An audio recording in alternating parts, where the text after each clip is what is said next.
అందరికీ నమస్తే, good morning. ఈనాడు, సాక్షి, ఆంధ్రజ్యోతి ఈ మూడు ప్రధాన పత్రికలు వచ్చినటువంటి ముఖ్యమైనటువంటి వార్తలు, అందులో నుంచి వాస్తవాలను మనం పరిశీలించే ప్రయత్నం చేద్దాం. ముందుగా ఈనాడు పత్రికలో వచ్చినటువంటి వార్తలు. నిర్లక్ష్యంతోనే ఈ ఘోరం, పరిశ్రమల భద్రతా ప్రమాణాల విషయంలో కఠినంగా ఉంటాం. ఎసెన్షియా తరహా ప్రమాదాల వల్లే రాష్ట్రంలో 5 ఏళ్లలో 120 మంది మృతి. ప్రమాదాల నివారణకు ఎన్ఫోర్స్మెంట్ శాఖలన్నీ ఒకే గొడుగు కిందకు, సీఎం చంద్రబాబు. విశాఖపట్నంలో మెడికల్ ఆసుపత్రిలో చికిత్స పొందుతున్న క్షతగాత్రుడిని పరామర్శిస్తున్న ముఖ్యమంత్రి చంద్రబాబు. ఇక్కడ నిన్న జరిగినటువంటి ఈ ప్రమాదం ఉంది కదండి, ఆ ప్రమాదానికి సంబంధించి ఇది రాశారు. ఎసెన్షియా కంపెనీ నిర్లక్ష్యం కారణంగానే ఇంత ఘోర ప్రమాదం జరిగిందని ముఖ్యమంత్రి చంద్రబాబు ధ్వజమెత్తారు. వేపర్ క్లాత్ ఎక్స్ప్లోరేషన్ రాకుండా నిర్వహణలో తగిన జాగ్రత్తలు తీసుకుంటే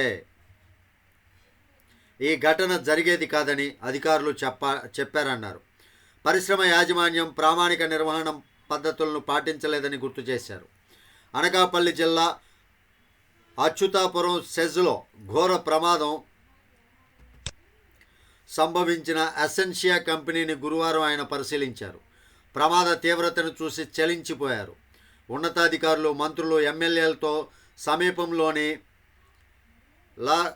లారస్ కంపెనీలో సీఎం సమీక్షించారు. అనంతరం మీడియాతో మాట్లాడారు. రెడ్ కేటగిరీలో ఉన్న పరిశ్రమలన్నీ తగిన జాగ్రత్తలు తీసుకోవాలి. మీ పరిశ్రమల్లో అంతర్గత ఆడిట్ చేసుకోండి, తగిన జాగ్రత్తలు తీసుకోవాలని ఈ వేదిక నుంచే పారిశ్రామికవేత్తలందరికీ పిలుపునిచ్చారు. పెట్టుబడులు పెడుతున్నాం, ఇష్టానుసారంగా వ్యవహరిస్తామంటే కుదరదు. రాష్ట్రంలో పరిశ్రమల స్థాపనకు పెట్టుబడులను ఆహ్వానిస్తాం.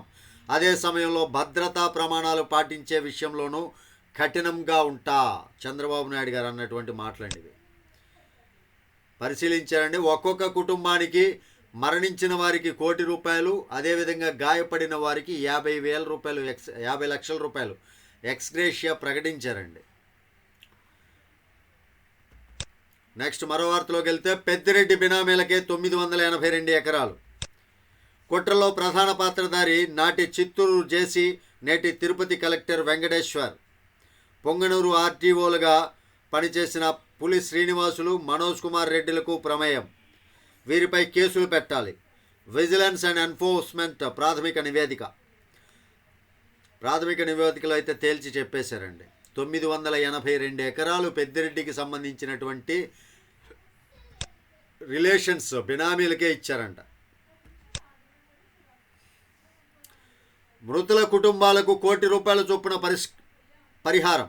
తీవ్రంగా గాయపడిన వారికి 50 లక్షలు, గాయాలైతే నార్మల్ గాయాలైతే 25 లక్షలు. ఇది ఎక్స్గ్రేషియా ప్రకటించారు చంద్రబాబు నాయుడు గారు. అది ఆల్రెడీ మనం చెప్పుకున్నాం. నెక్స్ట్ మరొక వార్త అండి. పవన్ కళ్యాణ్ గారు అద్భుతం అండి. కొంతమంది కొత్తగా బాధ్యతలు వచ్చిన వాళ్ళలో చూసుకుంటే యాక్చువల్గా ఇప్పుడు నారా లోకేష్ గారు చూడండి, ఆయన చేసే కార్యక్రమాలన్నీ కూడా అద్భుతంగా ఉన్నాయి. అదేవిధంగా పవన్ కళ్యాణ్ గారు కూడా రికార్డు స్థాయిలో అతను ఏదైతే ఆ శాఖ ఉందో ఆ శాఖకి 100% న్యాయం చేయాలని అతను పాటుపడే తీరు కావచ్చు, ఆ శాఖకి సంబంధించి అతను తెలుసుకునేటటువంటి ప్రతి ఒక్క విషయం కావచ్చు, అద్భుతంగా ఉందండి పవన్ కళ్యాణ్ గారి విషయం. మన గ్రామాలని మనమే పాలించుకుందాం, గ్రామ సభలకు తరలి రండి, గ్రామ ప్రత్యేకతలకు బ్రాండ్తో ఆదాయం పెంచుదాం, పర్యావరణ రహిత పరిశ్రమల కోసం 3 నెలల్లో కార్యాచరణ. ఉప ముఖ్యమంత్రి పవన్ కళ్యాణ్ మా పల్లె బంగారం కార్యక్రమం అన్నమాట. ఎక్సలెంట్ ఆలోచన చేస్తున్నారండి. పల్లెలు బాగుంటేనే పట్టణాలు బాగుంటాయనే సామెతని నిజం చేయాలనే ఆలోచనతోటి ముందుకెళ్తూ ఉన్నారు.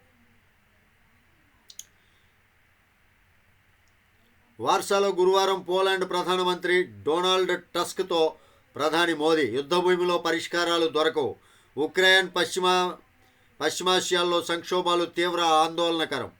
పోలాండ్ పర్యటనలో మోదీ వ్యాఖ్యలు.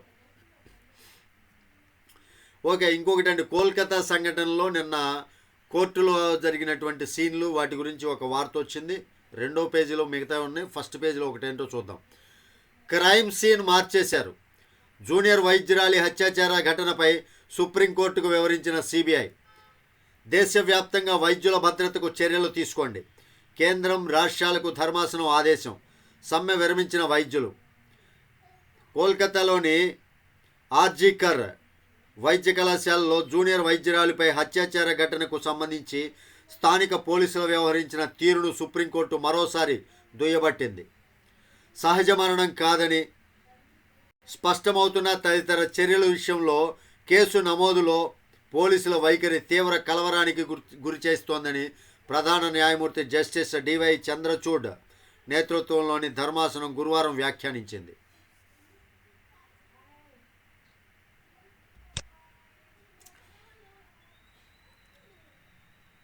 ఇక్కడ లోపల పేజీల్లో మెయిన్ వార్తలు ఉన్నాయండి, అవి కూడా చూద్దాం.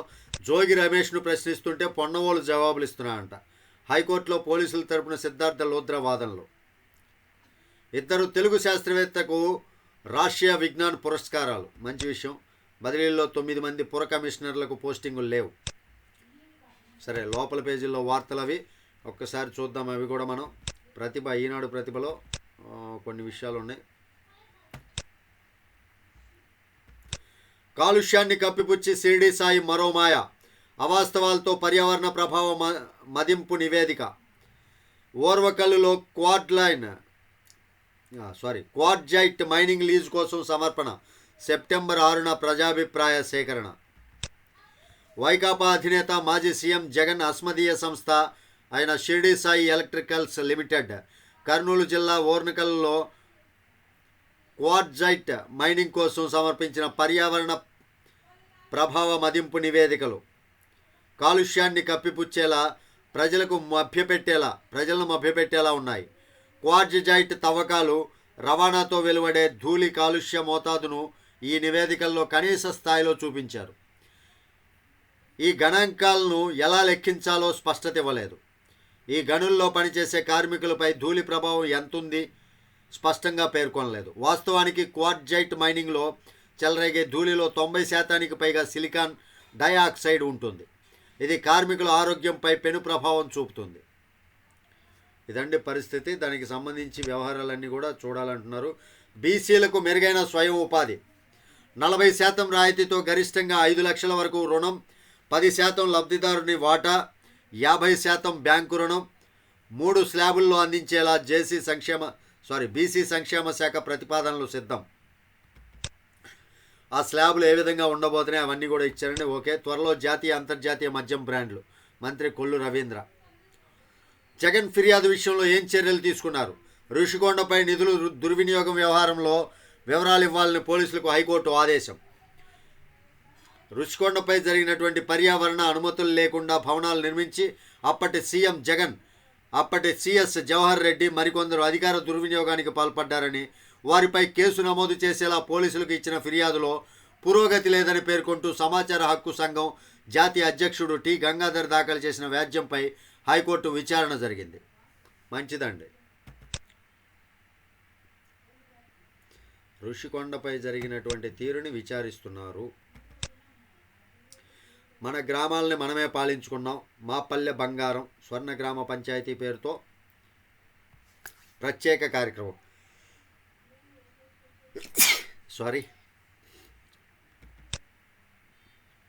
జోగి రమేష్ను ప్రశ్నిస్తుంటే పొన్నవోలు జవాబులు. ప్రశ్నలు అడుగుతుంటే తెలియదు, గుర్తులేదు అంటున్నారు. బెయిల్ పిటిషన్ను కొట్టేయండి. హైకోర్టులో పోలీసుల తరపున సిద్ధార్థ లోద్రా వాదనలు.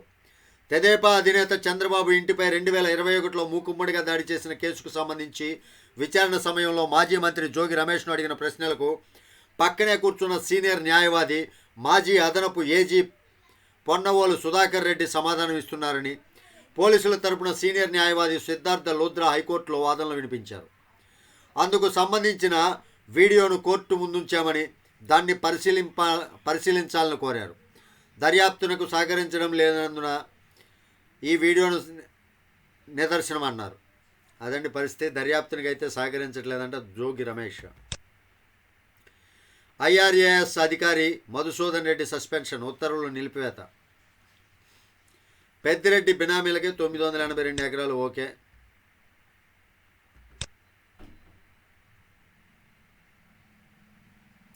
ఉర్దూ డిఎస్సి చంద్రబాబు ఘనతే. మంత్రి ఫరూక్. రాష్ట్రానికి 2547 కోట్లు సర్దుబాటు.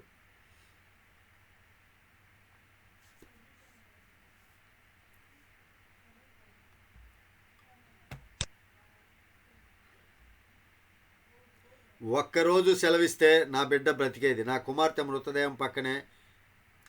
మృతదేహం పక్కనే పడుకొని తల్లి రోదన. అచ్యుతాపురం పేలుడు ఘటనలో శోకంలో కుటుంబం.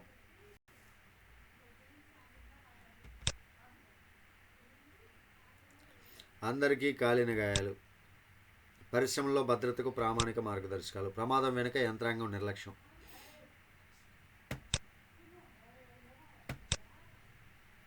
ఇవండి ఈనాడులో వచ్చినటువంటి ముఖ్యమైనటువంటి వార్తలు. ఇక సాక్షిలో వచ్చినటువంటి వార్తలు ఏంటో చూద్దాం. మెయిన్ కథనం అయితే ఇవే ఉంటుంది. నిలువెల్లా నిర్లక్ష్యం. ప్రమాదం నుంచి పరిహారం దాకా సర్కారు తీవ్ర అలసత్వం. ఇది సర్కారు అలసత్వం అంట. వీళ్ళు ఏది జరిగినా సరే సర్కారు అలసత్వం అని చెప్తున్నారు. యాక్చువల్గా ఆ రెడ్డి ఎవరో ఉన్నారు, ఎండి, ఆయన పరారీలో ఉన్నారు యాక్చువల్గా. మరి అది అడగరు. సర్కారు ఎలా నిర్లక్ష్యం అవుతుంది, సర్కారు అలసత్వం ఎలా అవుతుంది? బాధిత కుటుంబాలకు కనీసం సమాచారం ఇవ్వలేని అసమర్థత అంట. సమాచారం ఇచ్చారు, బాధిత కుటుంబాలను పరామర్శించారు, అన్నీ జరిగిపోయినాయి. మీడియాలో చూసి తమ వారి కోసం తల్లడిల్లిన దైన్యం. హెల్ప్ లైన్ లేదు, కంట్రోల్ రూమ్ ఊసే పట్టదు. క్షతగాత్రులను తరలించేందుకు అంబులెన్సులు కరువు. కాలిన శరీరాలతో కంపెనీ బస్సుల్లోనే తరలింపు. అటువైపు కనీసం కన్నెత్తి చూడని అధికార పార్టీ నేతలు. ఇదండి తప్పుడు రాతలు. అధికార పార్టీ నేతలు కన్నెత్తి చూడలేదంట, విషం కక్కుతున్నారు. కనీసం జగన్మోహన్ రెడ్డి తాడేపల్లి కొంప నుంచి ఏ రోజు బయటికి రాలా, ఏ సంఘటన జరిగినా. ఈరోజు మాట్లాడుతున్నారు. రాత్రంతా వర్షంలోనే బాధిత కుటుంబాల పడిగాపులు. పరిహారంపై స్పష్టమైన హామీ లేక సాయంత్రం వరకు నిలిచిన పోస్టుమార్టం. ఫోటోలు దిగేందుకు వచ్చారా? కేజీహెచ్లో సీఎం చంద్రబాబు నిలదీసిన ఫార్మా బాధిత కుటుంబాలు. మంచినీళ్ళు కూడా ఇవ్వలేని స్థితిలో మీ ప్రభుత్వం ఉందా? బాధితుల ఆక్రోశంలో వెనక్కి వచ్చిన చంద్రబాబు. బాధితుల ఆక్రోశంతో వెనక్కి వచ్చాయంట చంద్రబాబు. చూడండి ఎంత దారుణంగా రాశారో. ఇవన్నీ కూడా అబద్ధపు రాతలు అని కనీసం తెలుసుకోలేకపోతే ఎలాగా? నష్టపరిహారం చెల్లించే బాధ్యత కంపెనీది. అనకాపల్లి సెజ్లో ప్రమాద ప్రాంతాన్ని పరిశీలించిన సీఎం చంద్రబాబు మృతుల కుటుంబాలకు ₹1 చొప్పున నష్టపరిహారం. ఇక్కడ మరలా నష్టపరిహారం అని ఇచ్చారు. హెడ్డింగ్ చూడండి, నష్టపరిహారం చెల్లించే బాధ్యత కంపెనీది అంట. నేడు ఫార్మా బాధితులకు వైఎస్ జగన్ పరామర్శ జరిగింది. నిన్న మృతుల కుటుంబాలన్నీ కూడా ఏడుపులంతా అయిపోయినాయి.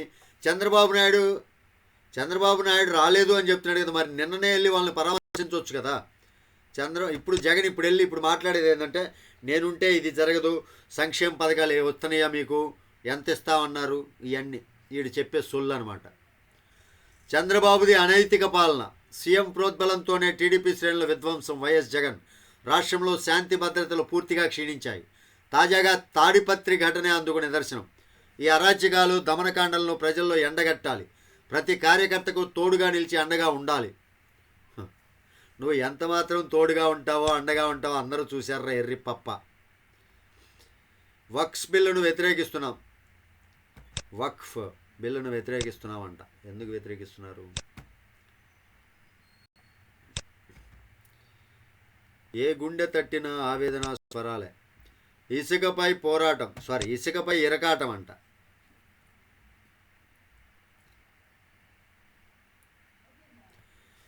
ఇసుక పేరుతో సాగుతున్న దోపిడీ వ్యవహారంపై ప్రజాగ్రహం వెల్లువెత్తుండడంతో ఆ తప్పంతా అధికార యంత్రాంగంపై నెట్టేందుకు సీఎం చంద్రబాబు సన్నద్ధమయ్యారు.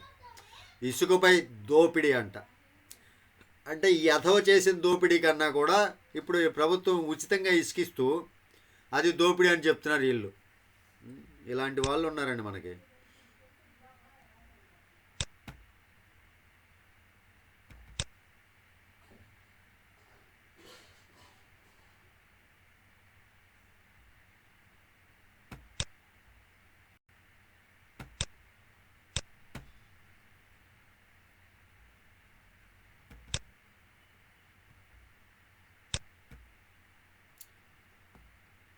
క్రైమ్ సీన్నే మార్చేశారు. కోల్కతా దారుణం వెనక విస్తుపోయే నిజాలు.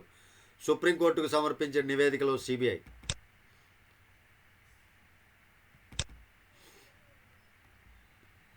క్రైమ్ సీన్ని మార్చేశారంటండి. ఇందులో పోలీసుల హస్తం ఉందో లేదో ప్రభుత్వ అధికారుల హస్తం ఉందో ఎవరిదో తెలియదు. మొత్తానికి అక్కడ ఏం జరుగుతుంది అనేది అక్కడే ఆ హాస్పిటల్ అనేది అన్ని అరాచకాలకు అడ్డాగా ఉందంట. పొత్తు లాభం ఏపీకి దక్కిన 2,500 కోట్ల రూపాయలు. హైదరాబాద్ ప్రాజెక్టులపై అసలు వడ్డీ చెల్లిస్తున్న ఏపీ. 42% ఇవ్వాల్సిన తెలంగాణ రాష్ట్రం నాడు సహకరించని కేసీఆర్, పట్టించుకొని జగన్. సమస్యల పరిష్కారంపై చంద్రబాబు చొరవ. కేంద్ర ఆర్థిక శాఖ సూచనలతో స్పందించిన టీ సర్కారు. ఏపీ ఖాతాకు నిధులు బదిలీ 2,500 కోట్లు అండి. యాక్చువల్గా గత ప్రభుత్వంలో సీఎం కేసీఆర్ అను జగన్మోహన్ రెడ్డి ఇద్దరు మిత్రులే కదా. కొద్దిగా రాష్ట్రాల గురించి పట్టించుకొని రాష్ట్ర అభివృద్ధి కోసం మీరు ఇవ్వాల్సినటువంటి ఏవైతే విడిపోయేటప్పుడు ఉన్నటువంటి ఆంక్షలు, విడిపోయేటప్పుడు మాకు రావాల్సినటువంటి వాటాలు ఏవైతే ఉన్నాయో అవి ఇవ్వమని ఏనాడు జగన్మోహన్ రెడ్డి అడగల. రాష్ట్ర అభివృద్ధి గురించి ఏ రోజు ఆలోచించాల జగన్ రెడ్డి. సీఎం కేసీఆర్ అంతకన్నాను ఇవ్వాల. కానీ ఇప్పుడు చంద్రబాబు నాయుడు చొరవతో 2,500 కోట్ల రూపాయలు ఏపీకి దక్కినాయి. మరి ఎవరి ఘనత అండి ఇది? మృతుల కుటుంబాలకు ₹1,00,00,000 పరిహారం. ఓకే, ఇది ఆల్రెడీ చూసాం. పంచాయతీలకు జవసత్వాలు. నేడు 13,326 గ్రామాల్లో గ్రామ సభలు. ఒకేసారి 13,326 గ్రామాల్లో గ్రామ సభలు అనేది ఒక చరిత్రాత్మక నిర్ణయం అండి. చారిత్రాత్మక నిర్ణయం ఇది. పవన్ కళ్యాణ్ డేర్ చేసినట్లే. బినామీ వాసు కోట్లకు కోట్లు. బెజవాడలో భారీ విల్లాలు. ఆనతి కాలంలోనే భారీగా ఆస్తులు. అధికారులు, నేతలతో సంబంధాలు. కొందరు ఐపీఎస్లకు బినామీ. పరారీలో ఉన్న వాసు కోసం 2 జిల్లాల పోలీసుల వేట.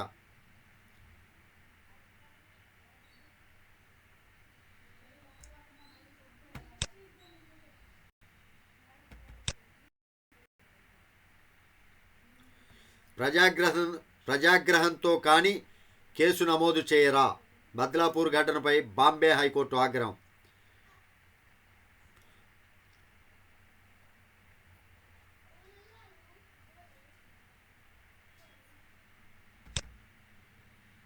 ముంబైలో బాలికపై అత్యాచారం. క్రైమ్ సీన్నే మార్చేశారు. వేణు, శారదం. భర్త సీఎస్గా రిటైర్ అయిన వెంటనే భార్యకు ఆస్థానం.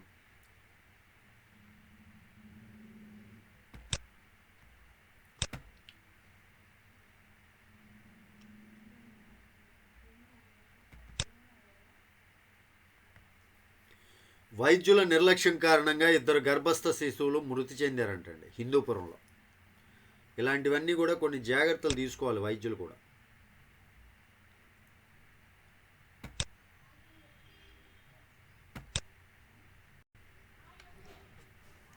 ఇవన్నీ 3 ప్రధాన పత్రికల్లో వచ్చినటువంటి ముఖ్యమైనటువంటి వార్తలు. వీడియో మీకు నచ్చితే ఖచ్చితంగా లైక్ చేయండి, ఛానల్కి సబ్స్క్రైబ్ చేయండి. Thank you. జై హింద్.